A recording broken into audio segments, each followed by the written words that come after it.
Hey friends, today we're diving into a controversial topic that has been making headlines in Denmark, the so-called Billionaire Exodus. If you have heard about Denmark, you probably heard that the country has very high tax rates, especially for those who are earning the most. The question here for this video is, are these taxes actually driving Denmark's wealthiest people to actually leave the country? We're going to investigate that now.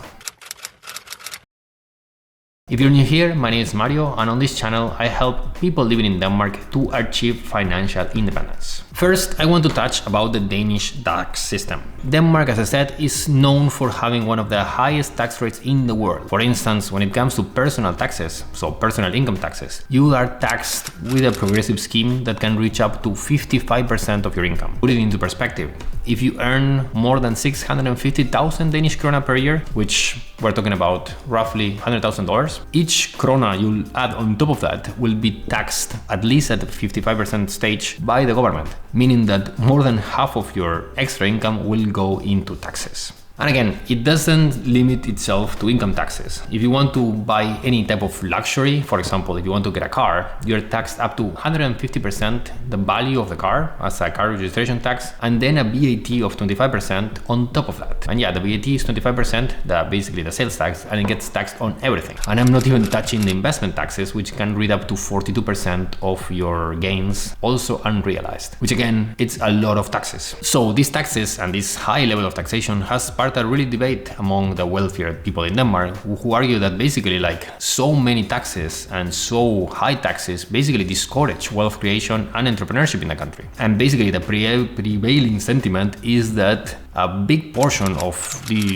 your earnings as a wealthy person are just funneled into the state, that rather than you having the opportunity to reinvest it or even save it for yourself, or do basically play with your money and do whatever you want. And that has led to the point I want to talk about now, which is the Billionaire Exodus. Danish people have been living into tax-friendlier climates, you could say so, for a long time now. But in recent years, we had a few high-profile cases of basically very wealthy people basically renouncing their citizenship, the Danish citizenship, and moving to a lower tax country. One famous example of this is the heir to one of the Lego fortunes, and this person is called Kjell Christensen and moved to Switzerland in 2007. He later relinquished his Danish citizenship, basically citing dissatisfactions with his tax system, especially comparing to the benefits he was getting out of the taxes he was paying. But this is not the only, let's say, high-profile case. For example, in 2013, we had the departure of the co-founder of Saxo Bank, Lars Seier Christensen, who also moved to Switzerland. He also criticized the Danish tax system as outdated and ill-suited for a globalized world, advocating a more dynamic approach for taxation. These guys leaving Denmark,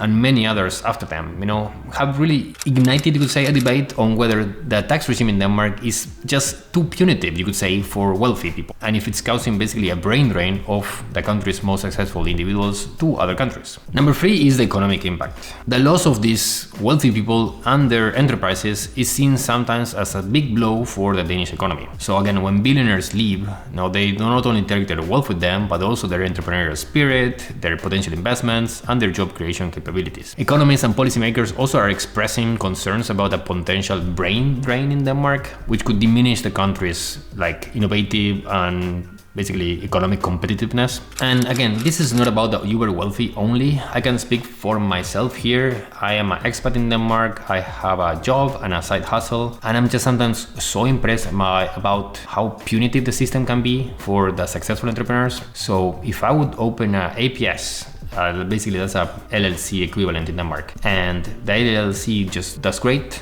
and then for whatever reason I would move out of Denmark, let's say I'm not Danish, I just want to move to another country, I would then need to pay up to 42% of the value of those business shares of my company without selling, even if I had never sold the company, even if I just want to basically myself as a person move to another country and still keep the company in Denmark. Again, it's just crazy. So again, puts you in perspective that basically you would need to basically borrow money to pay shares to a state on, it's wild. But again, there's a counter argument here. Many argue that the impact of these billionaire departures has been overblown alone. So that Denmark continues to host a robust business environment, and it's consistently ranking among the best countries for quality of life. And again, proponents of this tax system argue that high taxes are a fair trade for, again, the big social benefits that you get provided in Denmark, including free education, healthcare, and a basically comprehensive safety net. Also, the same people also suggest that there's because of this, a more egalitarian society in Denmark, where the wealth is more evenly distributed, and that basically contributes to a greater social stability and long-term prosperity as a country. Personally, I agree with this. I think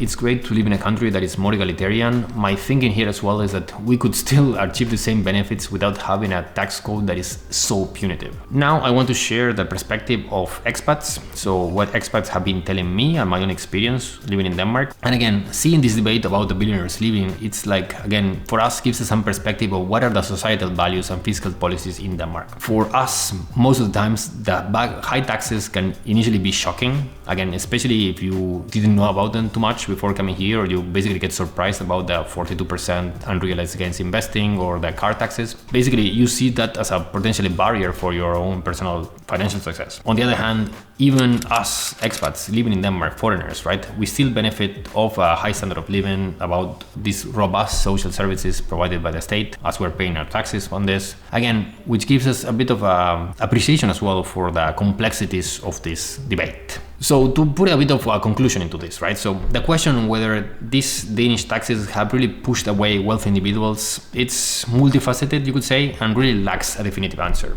There have certainly been notable departures, and you will still see more in the future for sure. And again, almost always motivated by tax considerations, but it remains to be seen whether this is going to be a trend or it's going to be, over the long run, really diminish the long-term potential of the Danish economy. But I'm also curious to hear about what are your own thoughts of this topic. If you think Denmark taxes too high for the potential entrepreneurs, for the business owners, and would you be considering to leave Denmark if you became wealthy? Let me know in the comments. And if you want to know more about Danish taxes as a whole, I made a video over here that basically explains you every single tax you'll pay as an expat in Denmark. Thanks for watching, and catch you in the next one.